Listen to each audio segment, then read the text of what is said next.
Hi, welcome to the channel. Today I wanted to do a video since it's still relatively early 2025. I've kind of missed the New Year's thing now that we're almost into March, but relatively early 2025. So I wanted to do a video about some of my reading goals for the year. I might do a couple of videos, but today I want to talk about what are my main priorities in terms of series that I want to finish in 2025. I read a lot. I read a lot of big, epic fantasy series, but I usually don't binge those series. So I find myself kind of in the middle of a lot of series, and I'm starting to really want to try to finish these so that I can have, a more complete view of different series and different writers. So yeah, today I've got 10 fantasy series. Actually, not all fantasy, there's some sci fi, but 10 series that I want to finish this year in 2025. So, yeah, without further ado, here are the 10 series. There's no real order to this other than these first two I have actually already finished. They were the first books I read in 2025. So I might do series reviews on them now that they're done. But either way, that is the Poppy War trilogy by R.F. Kuang. So this is three-book series by, R.F. Kuang, who's become one of the names in modern fantasy. She wrote this and then on to Babel, and then left fantasy with Yellowface and is coming back to it with Catabasis. This is kind of military fantasy, kind of very clearly inspired by history, but not historical fantasy. This was a great series. I felt that each book got better. Glad to have finished it, and kind of check one off already in the year. And like I said, maybe a full review coming for that whole series. This next one I also finished in 2025, and this is the Burning Kingdoms trilogy by Tasha Suri. So this is the third book, The Lotus Empire, the first one being the Jasmine Throne, and then the Oleander Sword. Again, might do a full review, but this series was definitely a priority for me. This last book came out just at the end of last year, and really was excited to get to this. Did not disappoint. Another great series that I'm happy to check off my list in 2025. Can't recommend this one enough. Okay, so now the rest of these I have not finished. So these are really, from March on, my goals for the rest of the year. And yeah, there's no real order. So I'll just start with this. This is The Bitter Twins by Jen Williams.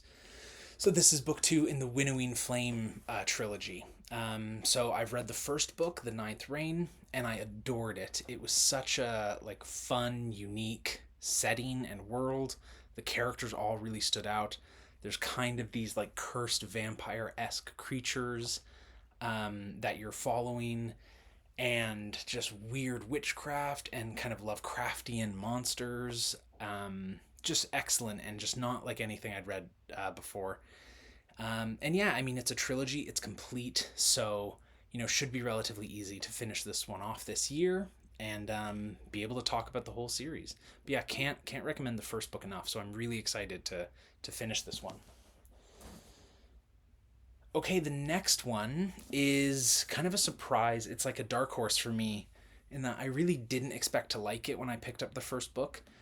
And it kind of surprised me. And then I read the second book, and it really surprised me. And so I will finish this year The First Law trilogy by Joe Abercrombie.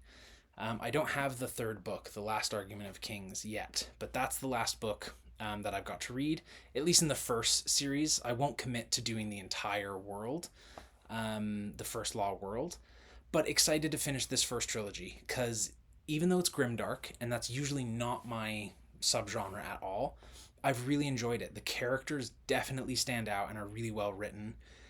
And I found, especially the second book, the plot really picked up in a lot of ways. This first book, one of its main critiques is that there's not really much plot. And it's true. And in the second book, it really picks up, gets more interesting. And I'm excited to finish it off with The Last Argument of Kings and see maybe if that opens me up to more grimdark, or maybe if this is just an exception. I'm still not the biggest grimdark fan, but this series definitely has been good, so I'm excited to finish it. Okay, this one should be very easy because it's just one more book. It's a duology. I think it's called The Radiant Emperor. but this is He Who Drowned the World by Shelley Parker Chan. The first book being She Who Became the Sun. Uh, I'm looking for the book on my shelves. I think that's it. She Who Became the Sun. And I really liked that book. It was a bit of a slow burn for me, but especially in that last third, I just found things came together in such a great way. This is also kind of a historical fantasy series. I forget the character's name and the real life person's name, but it's inspired by the same kind of history and same person that the Disney series Mulan is based on. But this is a much darker, kind of more grounded, realistic take, although with a fantasy element still. But yeah, excellent, excellent first book. Really excited to finish this duology. Yeah, just everything about this series is excellent. Great kind of, historical inspiration, great kind of drama and politics and kind of thematic exploration, great kind of, queer relationships in it as well. So excellent series, and with just a duology, definitely one to check off my list. Okay, we're breaking the mold a little bit and going into sci-fi. So this is Dune. Specifically, this is God Emperor of Dune. So when I was younger, I read the first 4 books of the Dune series. So that's Dune, Dune Messiah, Children of Dune, and God Emperor. And then I never finished it. I never did the last 2 books. And then, so many years went by that I decided I would do a slow reread of those first 4 and then finish it off with those last 2, Heretics and Chapter House. So I've been doing that. I've read the first 3. This is book 4. And yeah, I remember this being one of my favorites, maybe my favorite after the first one. So I'm really excited to reread this one. And then I've got to admit, I'm a bit hesitant about those last 2. I will do them, but I just feel like plot-wise, they really kind of change. Character-wise, they change. And it just feels a bit disjointed. These first 4 books really feel like a kind of a whole saga, and then those last 2 have always just felt a bit disjointed to me. So maybe that won't be the case, and I'll love them and they connect really easily. But either way, excited to try them out and finally finish off the Dune Chronicles. Okay, this next one is a huge one that I've been working on for years. Again, this is the thing. I read a fantasy series over years and years and years, so I'm trying to fix that. But this is Malazan Book of the Fallen. So I started reading this series in 2021. And so, 4 years later, I am just about to start book 8, 8 out of 10. So this is Toll the Hounds. I've got Toll the Hounds, Dust of Dreams, and The Crippled God left. And yeah, this is a really complex series.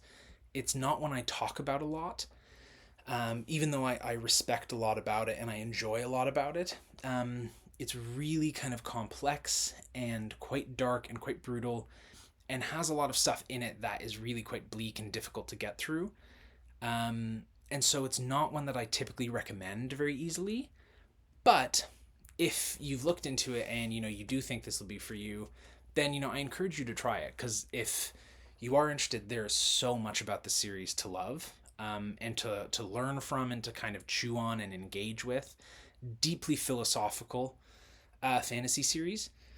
But yeah, it's almost impossible to describe the plot in a thing like this, because there's kind of 3 main entire areas of plot taking parts in different parts of this world, and they slowly culminate over the series. But yeah, I'm very excited to finish this series off. I've loved almost all of the books. There's been 1 or 2 misses so far. This one is apparently quite divisive. I think because it's maybe the slowest of them and maybe the most kind of philosophical, but I think I'll enjoy this one. Yeah, I think this one will work for me. So I'm excited to do this and then finish off the series this year. Okay.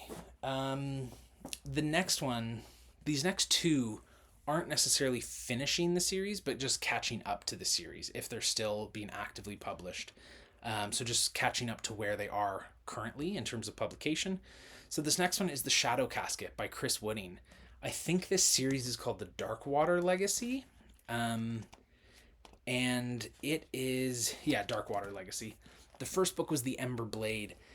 And I always hear this series described as kind of Lord of the Rings or like a Tolkien-esque thing, but just kind of modernized and like revamped for modern audiences with a bit more kind of modern fantasy tropes or sensibilities or pacing.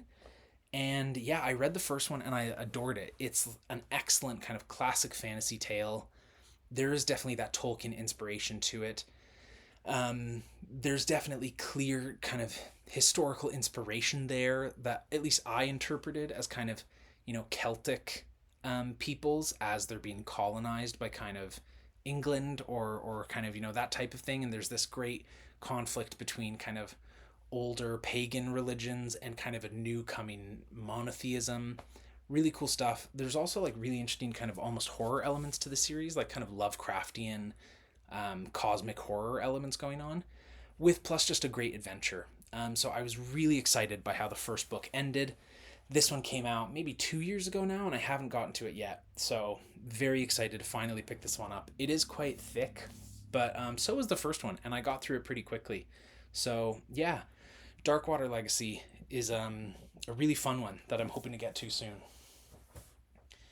Okay, same as the last one. This is just staying current with the series, but this is Magic of the Lost by C.L. Clarke. So this is book 2. This is the most recent book out. Although again, it came out 2 or 3 years ago now. This is the Faithless. The first book was the Unbroken, and this was a really cool first book, The Unbroken. It's very kind of colonial, decolonial, thematic, fantasy inspired by Arab North Africa and kind of French colonization, which was a big part of what I studied in my master's and kind of why I wanted to pick that first book up. And I'm glad I did. It's got a great kind of set of characters at its heart, with a really interesting kind of sapphic romance, like relationship between them. And yeah, the world is just great to see a kind of Arab, Middle Eastern, North African world represented in a fantasy way. And yeah, just very cool kind of themes to chew on. Great action. So I've been really excited to get to this. I don't know why I haven't done it yet, but it's time, I think, this year to finish off or at least get caught up with Magic of the Lost.